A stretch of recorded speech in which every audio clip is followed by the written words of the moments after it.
ሜሪኖ ምን ያገባ በማይመለከት ለምን ትገባለህ ብዬ ነበረ ባለፈ ፖርቹጋል ላይ ስታገባ። ዛሬ ግን እንዴት እንዳረካኸኝ የኛ ልጅ በመሆንህ እንዴት እንዳኮራኸኝ አንተ። እንደዚህ አይነት ክሊኒካል አጥቂ ነህ እንዴ ማንዬ? በቃ እኔ አሁን ማለት ነው አርቴታ ምን ያህል ተጫዋች መቀየር እንደሚችል ነው ያሳየኸኝ አባቴ። ምን አይነት ዘቲንከር ማን ይሆን ከተጫዋች ነው ይመለከታል። በሚመለከተ ጉዳይ ላይ ነው ጎል ያስቆጠርከው። ባለፈ አስከፍተኸኛል። አሁን በዚህ ጎል አፉ ብያለሁ። ፖርቹጋል ላይ ብቻ ያገባ ስለመሰለኝ ነው። አሁን እዚህ ስታረገው ስላየው አንተ መተላየው ድንቁ ተጫዋች ነህ። በቃ የአደጋ ጊዜ ተጠሪ በአግባቡ ማለት አንተ ነህ። ምን አይነት ተጫዋች ነህ ማንዬ? አንተ ቡድኑን ለሁለት ተከታታይ ጨዋታ እንዴት ተሸከመ ወደ ቀጣይ ዙር ማንዬ? አራት ውስጥ ከተታት እኮ። አረ ትችላለህ ሜሪኖ ትችላለህ ማንዬ። ይመለከታል፣ የዛሬው ጉዳይ ይመለከታል። እኔ አባት እዚህ ዓለም ዋንጫ ላይ ስፔን ዋንጫ ከበላች እንደ ሜሪኖ ማንም ሰው ዋንጫውን እንዴት ተሸክሞ አምጥቶ ለሀገሩ ያስረከበ ተጫዋች ስፔን ውስጥ አንድም የለም። አንድም እንዲህ ተሸክሞ ይዞ መጥቶ እንኩ ብሎ ዋንጫ እንዳስረከባቸው ነው መቁጠር ያለበት አባቴ። ስፔን 2 ቤልጂየም 1 እጅግ በሽርፍራፊ ሰከንዶች ባለቀ ደቂቃ ላይ እንደምትመለከቱት የአርሰናሉ ድንቁ ተጫዋች ሜሪኖ ቡድኑን አሁንም ታድጎ ይዞ ወጥቷል። ጀማው በአግባቡ ማለት ነው። በነገራችን ላይ ቤልጂየም ቲቦ ኮርቷ ተቀይሮ መውጣቱ በጉዳት ምክንያት ምን ያህል እንደጎዳቸው በረኛው የሰራውን ስህተት ተጠቅሞ ነው ሜሪኖ ከርቀት የተመታ ኳስ ሲተፋው። እንግዲህ ይሄ ልጅ ቦክስ አጥቂ ነው የሚመስላችሁ? በቃ አነፍናፊ ነው ቦክስ ውስጥ። እኔ ቀይሮ ያስገባዋል፣ እዛ ውስጥ ያነፈነፋል፣ ጠቅ አድርጎ ጎሉን አስቆጠረው። ያው ስለዚህ ተጫዋች ከኛ በላይ ሌሎቻችሁ ታውቃላችሁ የሚል ግምት አይደለኝም። እኔ እንደ አርሰናል ደጋፊነት በደንብ አይቻለሁ እንዴት ተቸግረን በተጎዱብን ሰዓት ተጫዋቾቻችን ማለት ነው ተሸክሞን ይዞን ሲወጣ እንደነበርና ቦክስ ላይ ምን ያህል የመጨረስ ብቃት እንዳለው ጠንቅቀን ነው የምናውቀው። ለማንኛውም ግን ሚኬል ሜሪኖ ይህንን ዋንጫ ስፔን ካሳካችሁ እንዲህ ተሸክሞ የሰጣት ይህ ድንቅ ተጫዋች ማን ድንቅ ተጫዋች ሚሉ አይገልጸውም። ከዛ ውጭ ስፔን አሁንም ቢሆን በዚህ ዋንጫ ፉክክሩ ላይ አለችበት፣ ግን አመርቂ ቡድን አይደለች፣ አሳማኝ ቡድን አይደለች። ለማዋሸት ማለት ነው።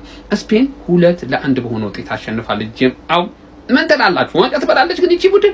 ሐሳባችሁን አካፍሉኝ። ይመቻችሁ። የዓለም ዋንጫው እንደተጠበቀው እንደተገመተው ሆኗል። የግማሽ ፍጻሜው ተፋላሚዎች ስፔን ከፈረንሳይ ሆነዋል። ላሚን ያማል ከክሊያን ምባፔ። ቀጣይ ሳምንት ማክሰኞና ረቡዕ የግማሽ ፍጻሜ ጨዋታዎቹ የሚከናወኑ ይሆናል።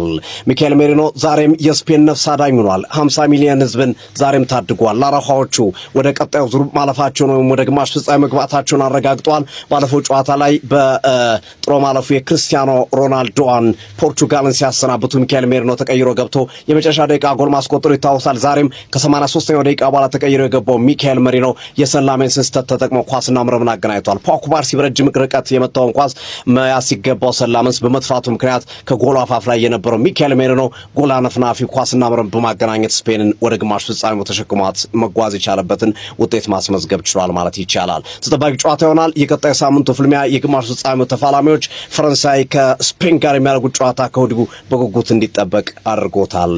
በጨዋታው ላይ ዲላ ፎንቴ በዛሬው ጨዋታ ላይ በተወሰነ መንገድ ስፔን በተለይ በሁለተኛው አጋማሽ ተቸግሮ የተመለከትነው ሲሆን ቤልጂየም በጨዋታ ላይ የማደግ አዝማሚያ አሳይቶ ነበር። ይሁንና የላመንስ ስህተት ዛሬ ቤልጂየምን ዋጋ አስከፍሏታል ማለት ይቻላል። በነገራችን ላይ ላመንስ ቲቦ ኮርቷን ወደ መጨረሻዎቹ ደቂቃ አካባቢ ተክቶ ነው የገባው፣ ኮርቷ በመጎዳቱ ምክንያት ማለት ነው። ብስጭቱንም ገልጿል። ስህተቱ የኔ ነው፣ ኃላፊነቱን ወስዳለሁ፣ ይቅርታ ጠይቃለሁ ሲልም ላመንስ ተደምጧል። አድማጭ ተመልካቾቻችን እንግዲህ የዓለም ዋንጫው ወደ መገባደዱ እየደረሰ ነው። ግማሽ ፍጻሜ ፈረንሳይ ከስፔን ተገናኝተዋል። ነገ ሌሊት ኖርዌይ ከእንግሊዝ፣ አርጀንቲና ከስዊዘርላንድ ይገናኛሉ። የሁለቱ ጨዋታዎች አሸናፊ ደግሞ ሌላው በግማሽ ፍጻሜ የሚገናኙ ቡድኖች ይሆናሉ። እንዴት ነበረ ስፔን ከፈረንሳይ ምን ጠብቃላችሁ? አርሰን ቪንገር ስፔንና ፈረንሳይ ከተገናኙ ስፔንን እፈራታለሁ በዚህ የዓለም ዋንጫ ከአርጀንቲና ይልቅ የምታስፈራኝ ስፔን ናት ማለታቸው ይታወሳል። ፈረንሳይ አርሰን ቪንገር፣ እናንተስ ምን ትላላችሁ? ሜሪኖ እንደዚህ አቻ የሚባል ነገር ስግጥጥ ይበለው አሰልጣኙ ያያል። የተወሰነ በቃ ሲላፉ ምን ሲል እድል ይሰጥና ገብተህ ገላግላችሁ ይለዋል። ገብቶ ጉድ ይሰራል። የምን አባቱ አልቫሪዝ ነው? ክለባችን ከአንድ አጥጋ ስሙ እንዲያያዝ አንፈልግም። ሜሪኖ ምን ሆኖ ነው የመጣው? በቃ አሰልጣኙ ቼክ ያደርግሃል። አትታኮስም አልታኮስም ካልክ ይገባል። በቃ የሆነ እኔ አቻ የሚባል ነገር እንዲስቅጥጥ ይልሻል። የኔ አንበሳ የኛ ተጫዋች ነው ሜሪኖ። በአላህ ምን ጉድ ነህ! ሃይላይት አስመሰልከው እኮ በቃ ጥቂት ደቂቃ ነው የሚፈልገው። ተቀይሮ ገባ ጎል። ሜሪኖና እንዴት ሚኬል ሜሪኖ እንደተለመደው የስፔን የአደጋ ጊዜ ተጠሪ ሆኖ ስፔን 2-1 ቤልጂየምን አሸንፋ ወደ ሴሚፋይናሉ ከፍራንስ በኋላ መቀላቀል የቻለች ናሽናል ቲም ሆናለች። የሚገርም ጨዋታ ነው። ሴሚፋይናል ላይ ፍራንስ ከስፔን የምንመለከተው የሩዲ ጋርሻው ቤልጂየም ግን በጣም መምጣት ከነበረባት ርቀት ረጅም ርቀት መምጣት ትችላለች ብዬ አስባለሁ። በዚህ ጨዋታ ላይ ስፔኖች ቶታሊ ጌሙን ዶሚኔት አድርገውት ነበረ። አስቀድሞም በፋቢያን ሩይዝ አማካኝነት 30ኛው ደቂቃ ላይ ጎል አስቆጥሮ ነበረ። ከዛ በኋላ ግን ዋን ሞመንት ገሏቸው ነበር። ፈርስት ሃፍ ላይ 41ኛው ደቂቃ ላይ ዲኬትሌር ክሮስ የተደረገለትን ኳስ በማስቆጠር አቻ አረገ ጌሙ። ከዛ በኋላ ሰከንድ ሃፍ ድጋሚ ስፔን ጫና ፈጥራ መጫወት ይችላል ነበር፣ ነገር ግን ጎል ማስቆጠር ተስኗት ነበረ። ከዛ በኋላ ቲቦ ኮርቷ በጉዳት ምክንያት ተቀይሮ ወጣ። ያ ትልቅ ጫና እንደፈጠረባቸው ማየት እንችል ነበረ። ሁለተኛውን ጎል ስፔን ስታስቆጥር የተቆጠረበት መንገድ ሳኒ ሌማንስ ኳሱን ለመመለስ የሄደበት ርቀት ደካማ ይመስለኛል። ተጫዋቾች ወዳሉበት ኤሪያ ነው ፑሽ ያደረገው ኳሱን። እንግዲህ 88ኛው ደቂቃ ላይ ሚኬል ሜሪኖ ተቀይሮ በመግባት የመጨረሻ 5 እና 10 ደቂቃዎች ላይ የገባ ተአምር እየሰራ ስፔንን ከፖርቱጋል ጨዋታ በኋላ ሌላ በጥሎ ማለፍ ጨዋታ እንድታሸንፍ በመጨረሻ ደቂቃ ጎል በማድረግ 2-1 አሸንፋ ወደ ሴሚፋይናል መቀላቀል ችላለች። ኤኒዌይ ፍራንስ ከስፔን ሴሚፋይናል ላይ ያበደ ፋይት ነው የምንመለከተው። ስለ ጌሙ ምን ትላላችሁ? ሀሳባችሁን አጋሩኝ። የፕላስ ምልክቱ ጋይስ። ሚኬል ሜሪኖን ግን የሚገባውን ክሬዲት ልንሰጠው የሚገባ ይመስለኛል። አማካኝ ነው፣ ተቀይሮ እየገባ ልክ እንደ አጥቂ ነው። በቃ ጎል እያስቆጠረ ቡድኖቹ እንዲያሸንፉ እያደረገ የሚገኘው ማለት ነው። በዚህ ዓለም ዋንጫ ስፔን ከ16ቱ ዙር ጀምሮ በ16ቱ ዙር ፖርቹጋል ላይ 91ኛው ደቂቃ ላይ ጎል አስቆጥሮ አሸናፊ ሆና እንድታልፍ አደረገ። ዛሬ ደግሞ ቤልጂየም ላይ 89ኛ ደቂቃ ላይ ተቀይሮ ገብቶ አሸናፊ እንድትሆን አደረገ። ከረጅም ጊዜ ጉዳት በኋላ ነው ተመልሶ ይህንን ታሪክ እየጻፈ የሚገኘውና የሚገርም ሱፐር ሰብ ነው። ለሉዊስ ደላፎንቴ ተጨንቀው በሚገኙበት ሰዓት ላይ የሚገርም መፍትሄ ነው እየሆናቸው ያለው። ለዛ ደግሞ ትልቅ ክሬዲት መስጠት አለብን ብዬ አስባለሁና ማኔ የዚህ ሰውዬ ቅያሪ በጣም በዚህ ሰዓት ከሚፈሩ ቅያሪዎች መካከል አንዱ ይመስለኛል፣ በየትኛውም ጨዋታ ማለት ነው።